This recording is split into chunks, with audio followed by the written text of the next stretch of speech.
আসসালামু আলাইকুম। আশা করি সকলেই ভালো আছেন। আলহামদুলিল্লাহ আমিও ভালো আছি। চলে আসলাম আমাদের মাছের ঘেরে মাছকে খাবার দেওয়ার জন্য। আপনাদের সাথে কিছুদিন আগে একটা মাছের খাবারের ভিডিও শেয়ার করছিলাম। তখন আমরা আমাদের মাছকে খাওয়াচ্ছিলাম সয়াবিনের যে খোল সেইটাই আর পালিশ, সয়াবিনের খোলটা ভিজায় রেখে পালিশ দিয়ে একসাথে মিক্স করে দিচ্ছিলাম, সেটা আপনাদের সাথে শেয়ার করছিলাম।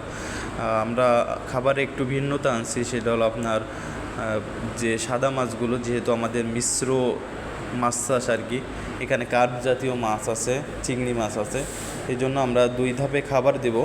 প্রথমে আমরা যে আপনার কার্প জাতীয় সাদা মাছগুলো আছে সেই জন্য তাদেরকে আমরা ভাসমান খাবার দেব। যেহেতু চিংড়ি মাছ আছে, আগে যদি আমরা ভাসমান খাবারটা না দিই, এক জায়গায় ফিশ মিল দিলে ওই জায়গায় আপনার সাদা মাছগুলো চলে যাবে আর চিংড়ি মাছগুলো ঠিকমতো খাবার পাবে না, যার কারণে আমরা আগে সাদা মাছগুলোকে খাবার দিয়ে তারপরে আমরা যাব চিংড়ি মাছকে খাবার দিতে ইনশাআল্লাহ। দেখতে পারতেছেন আমাদের এই জায়গায় প্রায় 65 পিসের মতো কাতলা মাছ আছে, ছোট কাতলা ছিল মাশাআল্লাহ। আশা করতেছি খুব ভালো একটা রেজাল্ট আসবে এইখান থেকে।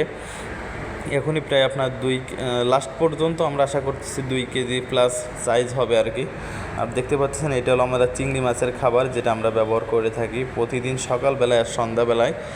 এর 1 বালতি করে আমরা খাবার দিয়ে থাকি, 2বারই খাবার দিই আমরা।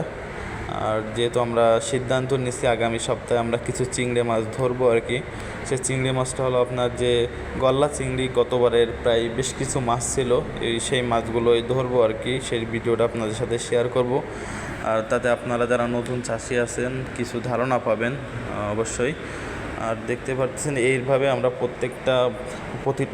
প্রতিটা ঘেরের ভিতরে আমরা খাবারটা ছড়িয়ে দিই আর কি। অবশ্যই আপনারা খাবার দেওয়ার সময় খেয়াল করবেন, যদি মিশ্র চাষ হয় আপনার সাদা মাছের জন্য ভাসমান আগে দিয়ে পরে চিংড়ি মাছের জন্য খাবার দিয়ে, তাহলে সব মাছই ঠিকমতো খাবার পাবে। ধন্যবাদ সবাইকে। আসসালামু আলাইকুম।